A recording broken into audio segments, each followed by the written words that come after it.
We are live. We are live, and I am here with Kevin Breer. Kevin, how are you? Good. How are you doing? It's so great to see you. Yes, absolutely, absolutely. And so I know that we are both trying to figure out how to share this live. So I'm going to just take one moment and we're going to share this thing because this is an important conversation that we're having, and we want to make sure that folks are able to view it. Okay, Yes, so I am sharing it right now, I believe, as I've done that correct. There we go. excellent, excellent. And so Kevin and so I'm Chanel Dupree. I am the author of Bible Study Perspectives. I am a lawyer, an administrator, a wife, a mama of four, and I am passionate about many things, including social justice and all of the different areas that it affects.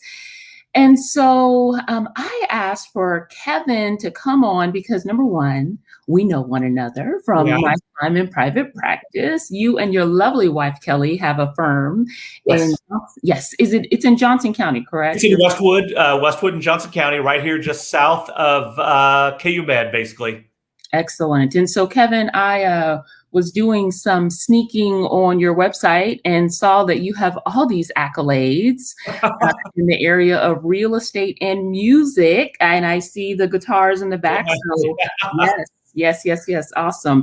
And so I wanted to bring you on to talk a little bit today because, as we know, I wrote a book, Bible Study Perspectives. And in perspective number one, I'm talking about Adam and Eve and them being evicted, so kicked out of the garden. But then the other perspective that I'm bringing in is people being kept out. And so I talk about redlining and the history behind redlining, which was essentially a racist practice that was I guess, sanctioned by the government. And it was a way to really segregate populations of people based upon not giving loans, not approving houses being built, things of that sort. And so it really affected generations of individuals. It influenced where banks decided to set up shop. It influenced where schools, the taxing for schools and the funding for schools rather. And so it just influenced so many different things. And I was on social media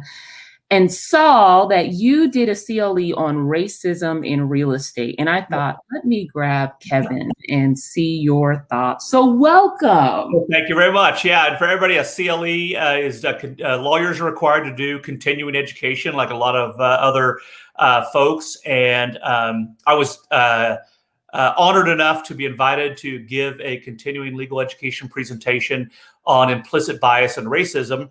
And they were looking for my perspective on real estate. And the other presenters talked about implicit bias in healthcare and medicine and also in education. And it is, I agree with you, it's the real estate portion is really a fantastic starting off point because we can look at things as the way they were. And we can kind of question, whether things have gotten better or not. They have not in a lot of ways. But a lot of the things that are impacted are as a result of not having a equal opportunity, a fair opportunity for home ownership or real estate ownership. And has resulted in decades of wealth generation by white families that is not the same. It's not even close by families of people of color. And it goes back to, you're right, the redlining, not only just the government also, but which is a public discrimination, sanctioned, approved, repeated over and over again, but also the involvement of the banking and lending industry, which is obviously private. And it goes further, obviously. We can get into it in more detail, but you have this program set up right after or during the Depression that created the Housing Administration, who would come to basically take maps out and draw literally red zones where they instructed lenders not to loan money, or and there was blue zones, green zones, yellow zones, and red zones. And the blue zones were mostly upper class, seen as white zones. And the loans were very favorable, the interest rate very favorable, the down payment very favorable. And as a result, you could be working class, upper white, middle class, and buy a home But if you wanted to buy a home or restricted to a red zone or a redlined area, you would either get rejected immediately and have no loan at all, or instead of, at the time, there was a 20% down payment requirement for getting a home loan. Oftentimes in the yellow zone, which was kind of a declining zone, you would have an 80% down payment. And I don't know about you, we just bought our third house, and there is no way in the world we could have done a 20% down payment right now. We're only fortunate enough to have bought other houses before that we lived in, what I would call starter houses, built up equity by way of paying down our principal, but also having the growth of the value. It's the only way we could have done this. And so all these mechanisms, the government's redlining or setting up these zones, the banks and the lending institution kind of jumping on board to create a pattern of discrimination has prevented people of color from having built up this generational wealth. And so that's why I say the problem persists still, even though a lot of the programs obviously are declared unconstitutional. They're not enforced obviously anymore, but the impact of these programs remains, and it will remain for, I think, for a significant amount of time, because there are a lot of studies that show that white families are like 80 years ahead of families of people of color that are trying to build family wealth, so that you inherit something from your parents or your grandparents. And now my grandparents didn't have any money, but a lot of other families, have inheritance where their kids might have enough to then go put a down payment on a house, whereas others just don't. And it perpetuates itself over time. And so these things have not, in my mind, gotten any better. So there's so many things that I want to. I threw out like 20 ideas right there. But, I mean, there's so many things that I want to jump into, but I think it's important to remember that when people talk about, things are equal now, number one, I would disagree. But even so, it's the history, right? It's the impact. It's the accessibility of, like you were saying, loans. So Kevin, I was in a meeting today earlier, and I was talking with the gentleman, and he was talking about how he is an African-American man. He doesn't have the experience of being, arrested by the police or anything like that, but he experienced discrimination in another way. His discrimination was experienced when he had an excellent business plan. He had, all of the different things that you would need. He went to the bank to get a loan, and he was told no. Then he began talking to some of his white colleagues, and they did a little digging and found out that the bank really didn't have a good reason for denying his loan. So he went and got a white business partner, took the same exact plan, went into that same bank, and was granted a loan on the spot. Yeah, what the story you describe is unfortunately not a standalone story, and you only have to look to, I think, last night's presidential address and then the response. And so Senator Tim Scott comes out and says two, I think, remarkable things that unfortunately up to a third or greater of our population believe is true. And these two things are, one, America is not a racist country, and number two, there is no systematic racism. And it's almost impossible to listen to without just having a gag reflex, or just wonder, like, what part of his constituency is he trying to play to there? The fact is that we have a racist history. There's no doubting that. And the fact is that these programs, like the redlining, and I can talk about others, they don't exist now. But the long-term after effects we are still feeling, and I still believe we'll feel them for a long time until things change. And when we get to the wrap-up part, I do want to talk about some things that might make things better.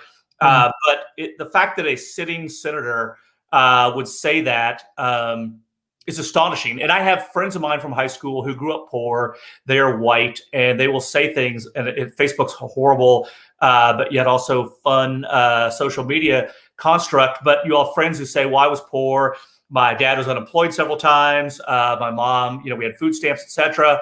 And I managed to go to engineering school, or I managed to go to whatever school. And if I can do it, then anybody can. And I always use the following analogy, which is a lot of folks kind of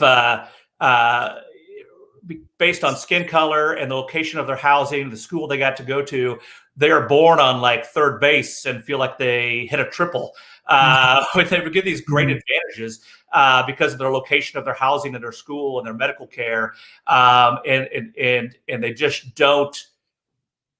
I don't know if it's the word is they don't see it, but they are blind to the world around them, and they don't realize that these programs were detrimental. And so I had a conversation with a guy yesterday telling him we were going to have this conversation, and he's a lawyer, and you know him, but I'm not going to out him. But he said, hey, what are you going to talk about? A lot of the problems, especially in housing, were rectified in 1968 when they passed the Fair Housing Act, or the Civil Rights Act, which the Fair Housing Act is part of that. And hi, my dog just walked in, and President Johnson signed that into law.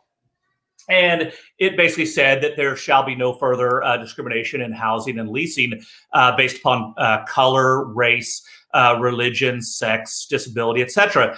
And it is a good thing. There's no doubt that the Civil Rights Act has changed things. I do question whether or not something like that would pass today, which is really scary. But even after 1968, there was a lawsuit in 1973, only 5 years later, against an organization in New York who would, and this goes back to your story, who would take in applicants for rental housing. And if you were a person of color or a black person, they would write the letter C. This is hard to believe, but it's true. They would write the letter C in the upper right-hand corner of the application, meaning that they were going to deny them their housing based upon their skin color. And so the state of New York, the district attorney's office, sent in some test people like what you're talking about, and they would send in white applicants and they would get approved, or they would be told that there were vacancies. They would send in black applicants and they would be told the same day that there was no vacancies. So the government sued this entity and saying that they had they violated the Civil Rights Act of 1968, the Fair Housing Act, because they were determining who was going to live there based upon the color of their skin. Just in case you're curious, the name of the defendants were Fred Trump and the Trump organization. I use that as an example. Now Donald was a kid or a younger guy. His dad was the one who was responsible, but his dad, was his dad.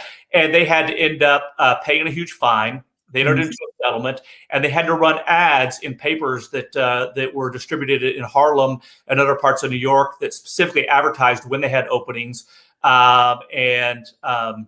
You kind of wonder sometimes whether things have changed or not amongst the organization. So it's a pretty well-known lawsuit.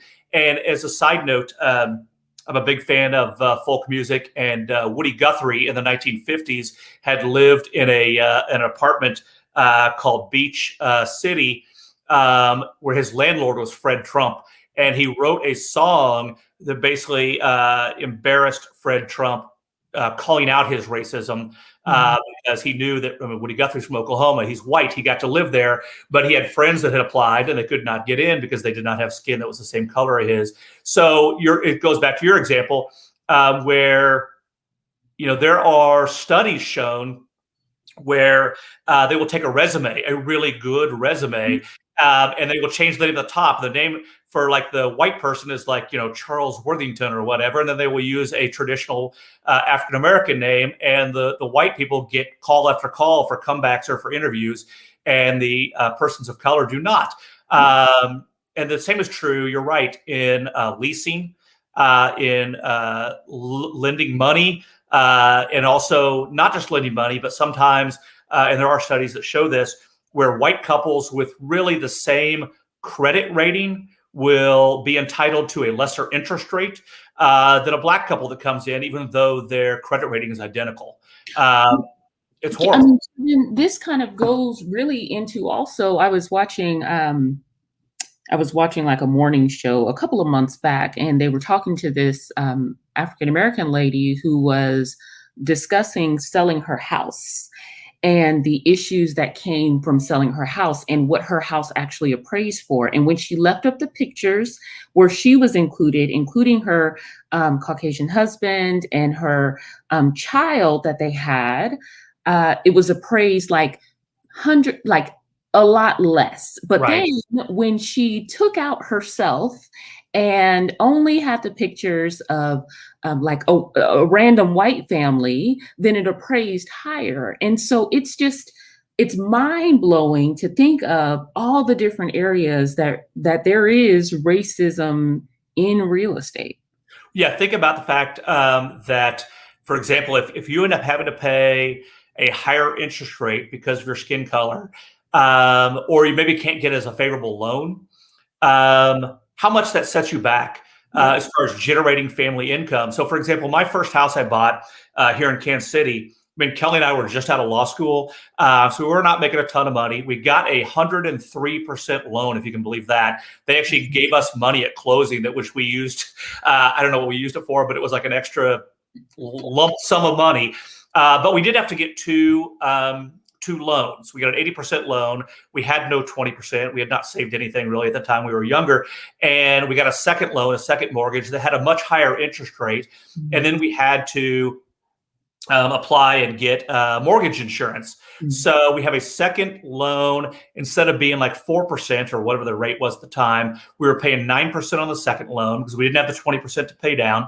And then the mortgage insurance, if I remember correctly, was like $175 a month or $150. And think about the fact that if you are determined to have a higher risk in taking a loan because of the color of your skin, and you have to pay a higher interest rate on a 20% portion plus the PMI or the mortgage insurance, how much that money could be used to, say, put aside for retirement, to pay for kids' school, to these days pay for healthcare, which is ridiculous. You're starting, like if you use that analogy of a running race, you're starting 30, 40 feet back from someone else and trying to play catch up, which is why I say that the after effects of redlining we're still feeling today, where families that could not get loans or got very bad loans, which had horrible interest rates, where they had to pay down a significant portion, and they were limited to getting properties in neighborhoods that didn't have as much police protection. The schools weren't as well funded, and the hospitals weren't as well funded. It's hard the environmental, right? So hazardous waste sites were typically located in the red and the yellow areas. Right. And also these houses were not remediated when they were found to have asbestos, when they were found to have lead in the paint. A lot of that remains the same. So you can't say that just because the Civil Rights Act got passed and we're all equal now or whatever. The fact is there are families after families that are still 70 years behind on generating familiar family wealth. And I have a slide that I used last time that shows the average median income for a white family versus black family versus a Latino family. And the bars on the slide, like for the white family, are this big, and the bars for the Latino and the black families are much smaller because they're playing catch up. And you imagine over decades, I mean, just think about your own 401k or your own savings program. Every 7 years, it should theoretically double. So 7 years is a significant amount of time. And if you're 70 years behind, think how much more exacerbated that gets over a long-term period. So I think we clearly answered the question. Yes, there is racism in real estate. There's no doubt about it. I think it's important to talk about that next step. So now what, right? What are things that we do, that people can do to address these issues? And let me get to that. I do want to put out one other thing that I found fascinating the other day that I can add to a little bit, which is when Transportation Secretary Pete Buttigieg came out and said what was mocked by a lot of groups on social media, but he said that roads can be racist. And people Oh, thought, it's true. and people thought that was mean. So, for example, after that occurred, I started doing some research and I went and bought this book that I thought I was going to read. It is huge. It's like 1,400 pages, but it's called The Power Broker. And it's about this guy named Robert Moses. This book won the Pulitzer Prize in 1975. And when I tell you the following, you're going to be flabbergasted. But he in New York was in charge of designing the roads and bridges. And this goes back to the way real estate can be segregated to have kind of a white part of town, a black part of town, et cetera. One of the things they decided to do, even though it was way more expensive because the way the roads were built and the highways were built, is if they had the opportunity to run a highway through a white neighborhood versus a black neighborhood, they would almost always run it through the black neighborhood, destroying houses and also creating, I mean, who wants to live next to a highway? So it destroys property values as well. But here's the worst part, or more flabbergasting part. So in New York in the 60s and 70s, there are parks, there are zoos, there are beaches to go to in that area. And you have to get on a highway to go to there. And many of the black families, their primary mode of transportation would have been bus. And many white families, their primary mode of transportation was automobile. So, and this is documented and proven. Morris purposely built the bridges so they were too low for the buses to pass underneath, so that black families could not get to the zoos and the parks and the beaches. And that, if that isn't systematic express racism, I don't know what is. He's a horrible person. And the problem is those things you don't just knock down a bridge like you can in Minecraft. You know, if your kids play Minecraft, you can't just knock it down with a couple of the TNT things and then raise it up 5 feet or whatever. Many of those stay the same. Now, unfortunately, people have adopted other modes of transportation. Uber, obviously, very popular, and obviously having a train. But for many decades, the way the roads were positioned prevented persons of color from enjoying the public amenities like a zoo and a beach. Yeah. Well, so that's like literally what happened in Wyandotte County when we talk about Quinduro.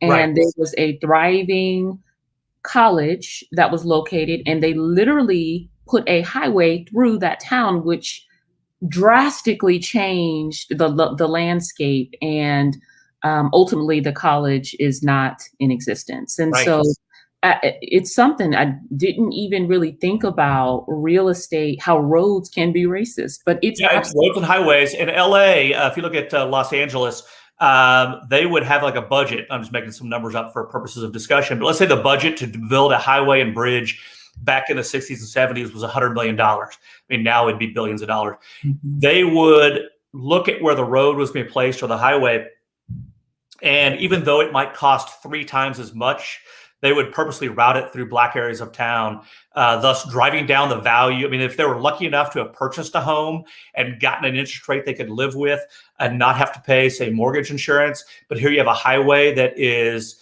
adjacent to or nearby, you can imagine what the value of your house becomes.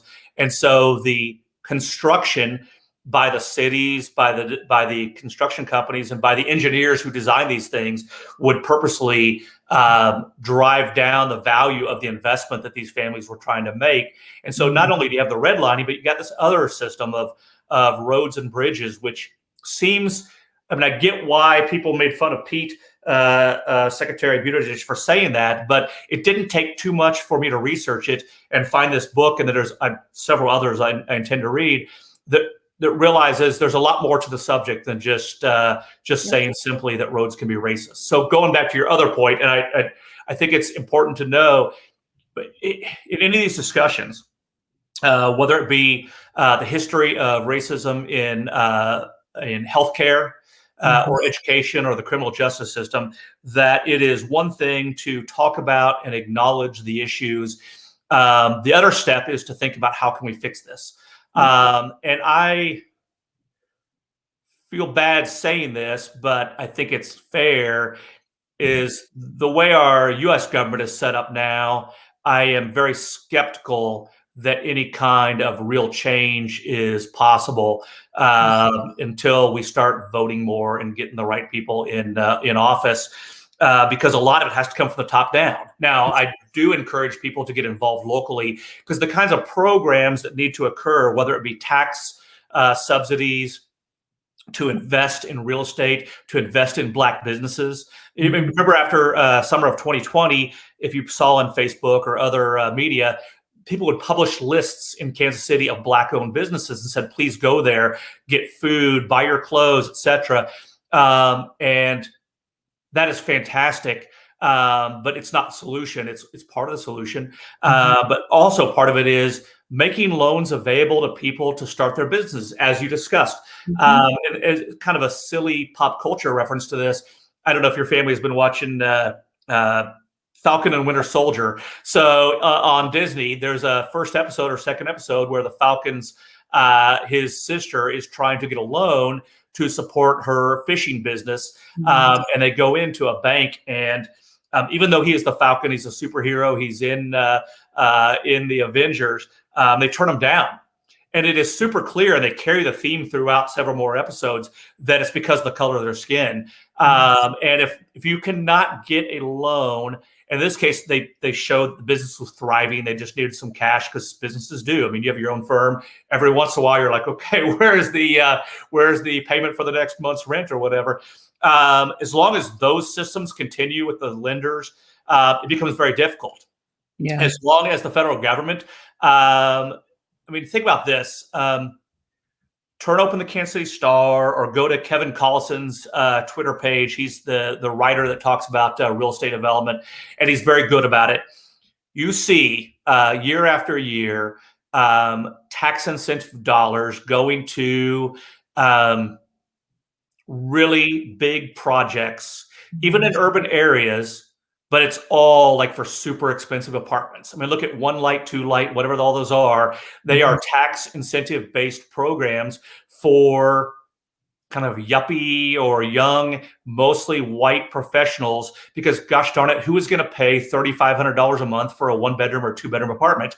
There is no affordable housing in those areas, or very little. The opportunity to invest in businesses like that, to have properties that can solve some of these problems, is difficult. And just turn on, unfortunately, Fox News and watch, if you can stomach it, 5 or 6 minutes of it. And it is difficult to see how things are going to change on a national level until we either change the filibuster or we start voting in people who look like us, or don't look like me, but look more like you, because they have the following, the people who are electing them that want the change. Well, and I would actually also say that perspective matters, and you can have brown skin, but think that, like we heard yesterday, there's no racism, right? So perspective matters, and looking at the history matters, and looking at the impact matters, and knowing what's happening matters, because if we don't even understand how the racism is in our systems, then it's difficult to address it. And so that's why we're having these types of conversations, so that we can call out, yeah, roads can be racist, so that we can call out, you probably need to get a second, third, fourth opinion on that appraisal of your home, so that we can call out all these different things, the lending practices, because if you're not even aware that this is happening, I think that's what's so infuriating to me, how sneaky racism can be and how integrated it can be, so that we're just existing and thinking, am I crazy? Like, I feel this way, but I don't know for sure that this is happening. And so, having these conversations, having allies, right? Folks who are willing to say, nope, this is happening. It can't just be all the Black and brown people saying this is happening. It has to be others who are willing to talk about their experiences and the issues that are happening. Thank you, Mark Dupree. Awesome. No, we've talked about this at the last presentation, and I belong to a book club where we go through and pick a book a month. And one of the first books we picked, I didn't pick it, the leader of the group did, was called The Color of Law by Dr. Richard Rothstein, and it talks about redlining and these histories. And so part of it is acknowledging that there is a problem, first of all, but it does take education. And so I follow a lot of social media accounts where they will bring up a topic, once a week or twice a week or whatever. and try to educate ourselves. And it shouldn't be up to people like you to educate me and people who look like me. We need to educate ourselves, quite frankly, because I think I would willingly admit that a lot of my friends, like the guy I talked to yesterday, are, I guess I don't want to say ignorant, but they just don't realize that there is continued issues with racism, because it's easy to go out your front door every day and kind of have that Pollyanna rose-colored glasses look, especially if you went to an all-white school and you easily got funding to go to college, and then you got out of college and there was job offers left and right and all that stuff. But that's just not the case for most people. And so educating ourselves is good. I'm a firm believer of being involved in local politics. I'm a member of the Planning Commission here in Westwood, and have been for like 6 years. They always say all politics are local. It starts from the ground up. I think it's very important. And I also think, quite frankly, Stacey Abrams did such a fantastic job in Georgia of getting people out to vote. And I know this is a different subject, but there are so many proposed laws. I think I counted 143 or something the other day that claim they're intended to, quote, protect the voting system. But quite frankly, what they're doing is making it harder to vote by reducing the weekend hours when people can go vote, by taking away the mail-in ballots, by taking away the drop-off locations. Wyandotte County, I can't remember what the number was, but at one point, Johnson County, I think, had like 25 or 30 drop-off locations for mail-in ballots. And Wyandotte County, I think, that first weekend had one. They did eventually increase it to 5. But there's a lot of folks who can't drive, or they can drive limited distances. Not having voting on weekends is insane because people work. You and I are lucky enough we have our own firm where we could just get up and leave and go vote if we want to. But for most people, if you're working third shift, second shift, whatever, it is very difficult. And so to get involved in those kind of things, to effectuate the change, and the kind of things, to get back to the actual real estate stuff we need to have, is we need to have programs that would help people of color afford their first house, to start building that generational wealth at rates that are the same rates as they would give anybody else, to give incentives to developers, quite frankly, to build in areas of town that maybe they wouldn't consider. And I think in some extent, I make fun of KCK a little bit because they had some real problems with voting and allowing easy access. They use their tax incentive dollars to do the entire Speedway area. And a lot of that, is for NASCAR, which is a super white, obviously, sport. But it has, I've seen, generate developer friends of mine who have built what I would call entry-level homes in and around the area that they would not have done without having that development start off with. So that development has a lot of problems, and we can talk about that for probably another 2 hours. But it has caused, or at least it did before the last couple of years, a housing boom that people saw as a need, and they started building houses in the kind of starter price range. But if you can't get a loan, or if your interest rate is worse, or if you don't have the down payment, then having the houses doesn't really matter that much. So those things have to change. So I think it's always important to understand, like, from where you are, the change and the impact that you can have. And so, we've talked about really, big things, right? We need to change the folks who are in office. We need to, convince real estate. What are some, I guess, steps that just regular people can take to really begin to address these issues that are going on? And I don't know if you have the answer to that, but yeah. I think it's good. No, I do. I don't know if I have the answer or not, but I have at least some suggestions. So I do think that, and it's hard because it takes time and it takes effort, but I think it's important, if you're not going to do the big step of running for office, then go to a planning commission meeting in your area. See about developments that are being proposed and see if there are issues with them. Go to a city commission meeting, or in your case, you've got the unified government. Go to the meetings and try to be involved. I guarantee you, they give everyone an opportunity to get up and talk. They have to, and they do. You go to a couple of those and get involved. and that's not how I got involved, but eventually the mayor had asked me to participate on the planning commission meeting because he knew me. Part of it is just getting your face out there and saying, I am concerned. Yeah. I am willing to volunteer. And I also think around voting times, I mean, how important it is to go to your family, go to your friends, and encourage them to vote. My nephew, who I won't call out by name, but my nephew is now 29. And when he turned 18, he had your typical kind of millennial, my vote does not matter. And yeah, we live in red state Kansas, and I get what he's saying, but there are also a lot of other local elections that do matter. You know, who is the Secretary of State? Big deal. We've got, I know Chris Kobach just put his name in for Attorney General yet again. Those kind of things are not as dependent upon how your state leans. And your vote does matter.